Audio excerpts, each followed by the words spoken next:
Hello everyone, मेरा नाम है सीमा Khan, MSc Zoology and a B.Ed graduate. So today in this class we are going to discuss about digestive system. आज तक जिन लोगों को भी डाइजेशन एंड डाइजेस्टिव सिस्टम के रिलेटेड समझ नहीं आता था मैं 99% कहती हूँ कि आपने अगर ये क्लास देख ली, क्लास सुन ली, तो आपको ये कॉन्सेप्ट क्लियर हो जाएगा. ओके, सो चलिए स्टार्ट करते हैं डाइजेस्टिव सिस्टम. सो अगर हम बात करें डाइजेशन की, डाइजेशन क्या है? Digestion is simply the conversion of complex food substances into simplest form. Okay, जो भी फूड हम इनटेक करते हैं, जो भी फॉर एग्जांपल वेजिटेबल्स हो गए, मीट हो गया, राइस हो गया, रोटी हो गया, वो फूड एक कॉम्प्लेक्स सब्सटेंस है, वो डायरेक्टली हमारे ब्लड में ऑब्जर्व नहीं हो सकता.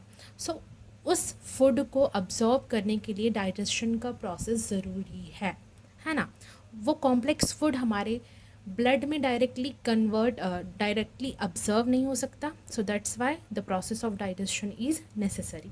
अगर हम डाइजेस्टिव सिस्टम की बात करें, the digestive system is a group of organs. एक ग्रुप ऑफ ऑर्गन्स है जो एक साथ मिलकर काम करते हैं, that work together to ingest food को इनटेक करना, डाइजेस्ट इट इनटू न्यूट्रिएंट्स, वो फूड को डाइजेस्ट करके न्यूट्रिएंट्स फॉर्म करना, absorb these nutrients into the blood and eliminate undigested waste. Simply it is digestion, है ना. इंजेस्ट फूड का intake करना, फिर उसके बाद उस फूड का डाइजेस्ट होना इनटू न्यूट्रिएंट्स एंड उन न्यूट्रिएंट्स का ब्लड में अब्जॉर्ब होना, और जो भी बचा हुआ मैटर, फिकल मैटर रहेगा, उसका एलिमिनेट होना बॉडी से. It is nothing but the digestive system. उम्मीद करती हूँ आप सभी को यहाँ तक का समझ आ गया होगा. So digestive system consist of the alimentary canal. Alimentary canal, आइए पहले हम डायग्राम समझ लेते हैं, क्योंकि हर जगह पे डायग्राम का बहुत ज़्यादा अहमियत होती है. अगर हमको डायग्राम और डायग्राम के जो पार्ट्स होते हैं वो समझ में आ गए तो हम इजीली जो ये मैटर है वो भी सॉल्व कर सकते हैं. So digestive system begins from the mouth. Okay, mouth, behind mouth we have pharynx and salivary glands. Okay, mouth के बाद आ जाएगा सलाइवरी ग्लैंड्स एंड फैरिंग्स. उसके बाद एक ट्यूब लाइक स्ट्रक्चर होगी, उसको हम लोग बोलेंगे ईसोफैगस के बाद ईसोफैगस ओपन्स इनटू स्टमक के बिहाइंड में ही रहेगा liver secretes bile juice. Okay, so stomach हो गया. Stomach, pancreas secrete pancreatic juice. Then after stomach we have small intestine, we have large intestine, rectum and anus. So we can say this will be the path of digestion. And ये जो mouth से anus तक का सफ़र है वो एक tube की तरह है. We can say it is in a form of tube. That tube is known as alimentary canal. Alimentary canal starts from the mouth and ends up with the anus. So it consists of the alimentary canal. Alimentary canal के हम लोग ने अभी parts भी देखे हैं, जिसको हम लोग गैस्ट्रो इंटेस्टाइनल ट्रैक्ट भी कह सकते हैं. एंड एक्सेसरी डाइजेस्टिव ऑर्गन्स में हो गया हमारा liver and pancreas. Okay, so alimentary canal is 9 metre long. देखिए यहाँ पे एलिमेंट्री कैनाल का लेंथ दिया गया है. एलिमेंट्री कैनाल जो माउथ से लेके एनस तक है उसका लेंथ कितना होगा? 9 metres. Muscles lining contract rhythmically to push food forward, and this movement of food is called peristaltic movement. बहुत बहुत इम्पॉर्टेंट पॉइंट है पेरिस्टालसिस एंड पेरिस्टाल्टिक मूवमेंट. जो एलिमेंट्री कैनाल होती है उसके मसल्स एक मूवमेंट शो करते हैं. ओके, जो बोलस होता है, जो फूड होता है, उसको फॉरवर्ड पुश करने के लिए एक मूवमेंट शो करते हैं एलिमेंट्री कैनाल के muscles. That movement is known as peristaltic movement. Okay, peristaltic movement. I hope आप लोगों को यहाँ तक क्लियर हो चुका होगा। तो हम लोग स्टार्ट करते हैं हमारा एलिमेंट्री कैनाल का फर्स्ट पार्ट, जो कि है mouth. Mouth, in general we all know that mouth contains 3 parts: teeth, tongue, salivary gland. अगर हम टीथ की बात करें, teeth helps in cutting, grinding, chewing of food. देखिए दोस्तों, जब हम फूड इनटेक करते हैं, जैसे हम फूड माउथ के अंदर लेते हैं, सो डाइजेशन का प्रोसेस माउथ से ही स्टार्ट हो जाता है। ऐसा नहीं है कि डाइजेशन सिर्फ स्टमक में आके स्टार्ट होता है। डाइजेशन का जो प्रोसेस होता है वो माउथ से ही स्टार्ट हो जाता है। It starts from the mouth itself only. जैसे कि टीथ हो गया, टीथ क्या करेंगे? Helps in cutting, grinding, chewing of food. जो कॉम्प्लेक्स फूड होगा उसको कट करेंगे, ग्राइंड करेंगे, चीव करेंगे। एंड माउथ का एक और पार्ट रहेगा tongue. Tongue helps in tasting of food via taste buds. खाने का स्वाद पहचानेंगे, जो कि एक पार्ट ही हो जाता है डाइजेशन का। नेक्स्ट, सलाइवरी ग्लैंड्स भी प्रेजेंट होते हैं माउथ में, जो कि सिक्रीट करते हैं enzyme called salivary amylase. Okay, salivary amylase एक एंजाइम है जो सलाइवरी ग्लैंड सिक्रीट करता है inside our mouth, which act on starch. Which act on starch.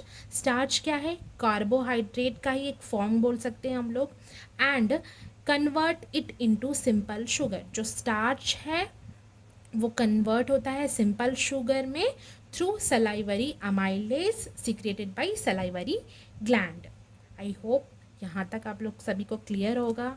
Next आगे बढ़ते हैं। नेक्स्ट अगर हम पार्ट देखें तो फैरिंग्स एंड ईसोफेगस। देखिए यहाँ पे माउथ हमने अभी डिस्कस कर दिया, सलाइवरी ग्लैंड जो कि सिक्रीट करता है salivary amylase. Next to salivary gland we have pharynx and oesophagus. अगर हम फैरिंग्स की बात करें, pharynx is a short muscular passage which helps in the movement of food from the mouth into the esophagus। हम simply pharynx को कह सकते हैं कि ये एक पैसेज है जो कि फूड को पास करेगा from the mouth to the esophagus। Okay,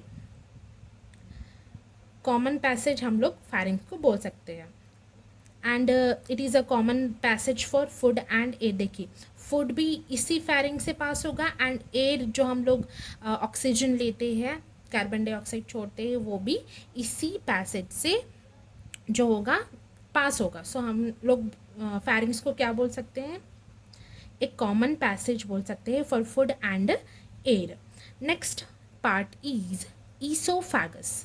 Esophagus does not digest food. Its main role is to transport food from the pharynx to the stomach। देखिए यहाँ पे pharynx एंड esophagus जस्ट एक passage है food के लिए। ये digestion में ज़्यादा रोल नहीं है लोगों का, it is just a passage for food. So esophagus भी क्या करेगा? फूड को pharynx से स्टमक तक पहुँचाएगा। It shows the wave-like movement of muscles called peristalsis, which pushes food forward।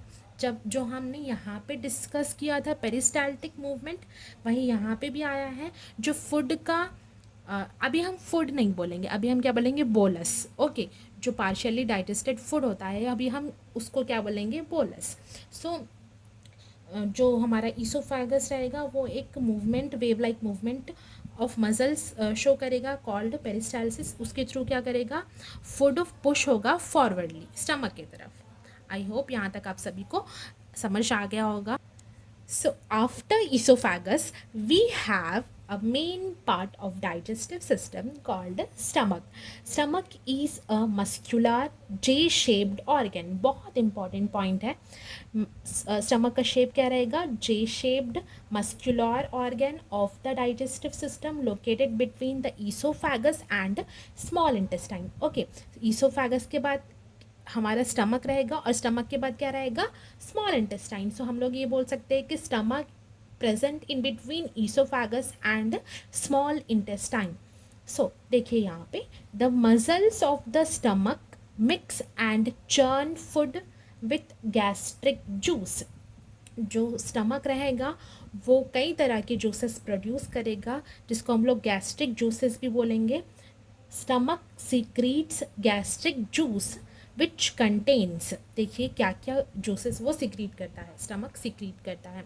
First one is HCl, hydrochloric acid. Okay, बहुत important points है बेटा, आप लोग ध्यान से सुनिए। HCl क्या रहेगा, hydrochloric acid secreted by stomach.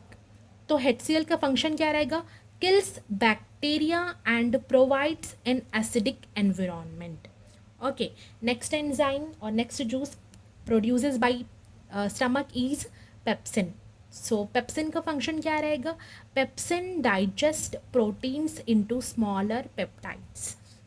Okay, next enzyme gastric lipase और lipase helps in fat digestion. So यहाँ पे कौन से जूसेस और एंजाइम्स सिक्रीट कर रहा है stomach, HCl, pepsin, gastric lipase. Okay, in stomach the bolus is converted into a semi liquid mixture called chyme। जैसे कि हम फूड को क्या बोल रहे थे, ईसोफेगस और फारिंग्स के पास बोलस। सो अभी वही बोलस कन्वर्ट होगा a semi liquid mixture called chyme. Okay, chyme का भी एक बहुत इंपॉर्टेंस दिया जाता है। काइम क्या है, बहुत जगह पे पूछा जाता है। तो काइम क्या है, bolus is converted into a semi liquid, okay, semi liquid mixture called chyme।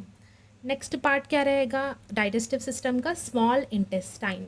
देखिए बेटा, जो स्मॉल इंटेस्टाइन होता है वो डाइजेस्टिव सिस्टम का मेन पॉइंट होता है, जहाँ पे total digestion of food takes place and total absorption of food takes place. Small intestine, it is the main site of digestion and absorption of nutrients। small intestine में digestion भी हो रहा है and absorption of food भी हो रहा है। Means जो फूड है, डाइजेस्टेड फूड है, वो absorb भी हो रहा है हमारे ब्लड में, हमारे lymph में। Small intestine receives bile juice from the liver and pancreatic juice from the pancreas। हमने डायग्राम में देखा था, जो हमारा लिवर है वो क्या करेगा, पैनक्रियाटिक जूस प्रोड्यूस करेगा एंड सॉरी, जो हमारा बाइल जूस है वो हमारा लीवर प्रोड्यूस करेगा एंड पैनक्रियाटिक जूस कौन प्रोड्यूस करेगा, पैनक्रियास प्रोड्यूस करेगा। Okay, the bile and pancreatic enzymes break down. So देखिए, जो हमारा बाइल जूस है वो लिवर प्रोड्यूस कर रहा है, जो पैनक्रियाटिक जूस है it is produces from pancreas only. Okay, so इन दो जूसेस और इन दो एंजाइम्स का क्या काम है देखते हैं। तो ये बाइल एंड पैनक्रियाटिक एंजाइम्स क्या करेंगे, it converts carbohydrates into its simplest form called glucose. Okay, proteins converted into amino acids, fats converted into fatty acids and glycerols. Means ये जो भी कॉम्प्लेक्स फूड सब्सटेंसेस है they are converted into simplest forms by the bile juice and pancreatic juice or pancreatic enzymes। The inner wall of the small intestine has a finger like projection called villi। villi भी एक main important point है जो कई सारे competitive exam में पूछा जाता है। सो विलाई क्या है, फिंगर लाइक प्रोजेक्शंस होते हैं हमारे स्मॉल इंटेस्टाइन की वॉल पे। ओके, जो कि सरफेस एरिया इंक्रीज करने का काम करते हैं। Okay, so villi absorbs nutrients into the blood and lymph। next part of the digestive system is large intestine। it receives undigested food from the small intestine। जैसे कि मैंने बोला था कि total digestion completes in the small intestine, और उसके बाद भी जो undigested material बचा होता है वो क्या करेगा, लार्ज इंटेस्टाइन में पुश कर देगा एंड जब लार्ज इंटेस्टाइन इसको रिसीव करेगा, सो लार्ज इंटेस्टाइन में भी absorbs water from the undigested food. जो अनडाइजेस्टेड मटेरियल बचा है उससे वाटर अब्जॉर्व करेगा। After water absorption waste becomes solid and forms faeces. Okay, large intestine में क्या हो रहा है, जो अनडाइजेस्टेड मटेरियल है वो वाटर अब्जॉर्ब कर रहा है उसमें से भी। फिर उसके बाद जो नेक्स्ट पार्ट रहेगा लार्ज इंटेस्टाइन का वो है रेक्टम। रेक्टम क्या करेगा, it temporarily stores faeces. when the rectum becomes full it sends signals to the brain causing the urge to pass stool। Okay ये एक टेम्पररी स्टोरेज है जो हमारा फीकल मैटर है उसके लिए। जब रेक्टम फुल हो जाएगा तो ये ब्रेन को सिग्नल भेजेगा कि अभी मैं फुल हो चुका हूँ, causing the urge to pass stool। Last part of alimentary canal or digestive system is anus। The anus is the outlet through which fecals leave the body during defecation। Hope कि आप लोगों को ये जो topic है वो समझ आया होगा। कोई भी डाउट है तो आप लोग कमेंट सेक्शन में पूछ सकते हैं। प्लीज़ चैनल को सब्सक्राइब कीजिए। Thank you.